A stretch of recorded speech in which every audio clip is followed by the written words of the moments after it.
প্রধানমন্ত্রী তারেক রহমান কোদাল দিয়ে মাটি কেটে খাল খনন উদ্বোধন করলেন। একের পর এক তারেক রহমান ভালো ভালো কাজ করে যাচ্ছে আর পুরো ফেসবুক তারেক রহমানের প্রশংসায় ভাসছে। কিন্তু আমার ব্যক্তিগত মতামত হচ্ছে নতুন খাল খননের চেয়ে পুরাতন খালগুলো দখলমুক্ত করা জরুরি। কারণ ভালো করে খেয়াল করে দেখবেন আমাদের দেশে বেশিরভাগ খালগুলো ময়লা আবর্জনায় ভর্তি, যার কারণে প্রতি বছর একটু না একটু বৃষ্টি হইলে দেশের মানুষদেরকে বন্যার পরিস্থিতির শিকার হতে হয়। এরপর আপনার আশেপাশে ভালো করে খেয়াল করলে দেখবেন খালগুলোর উপরে অলরেডি ঘরবাড়ি করে প্রভাবশালী মানুষরা দখল করে ফেলছে। তো সরকারিভাবে যদি এই পুরাতন খালগুলো দখলমুক্ত করা যায় বা পুনরুদ্ধার করা যায় তাহলে সরকারিভাবে অনেকগুলো টাকা সেভ হবে।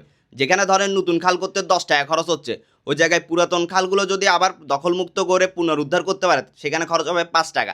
তার মানে সরকারিভাবে 5টা টাকা সেভ হচ্ছে, যেটা দেশের মানুষ বা দেশের জন্য মঙ্গলজনক। আর আমার জানা মতে তারেক রহমান যদি এই কাজটা করে তাহলে একটা বুদ্ধিমানের কাজ হবে। কোনোভাবে এই ভিডিওটা যদি তারেক রহমান বা সরকারি মানুষের কাছে পৌঁছানো যায় সেই ব্যবস্থাটা আপনারা করে দেন, আপনাদের হাতে ছেড়ে দিলাম। আমার ব্যক্তিগত একটা বুদ্ধি শেয়ার করছি, বাকিটা আপনাদের হাতে। আপনারা ভিডিওটা বেশি করে শেয়ার করে সরকারি মানুষ যেন দেখতে পারে ওই ব্যবস্থা করে দেন।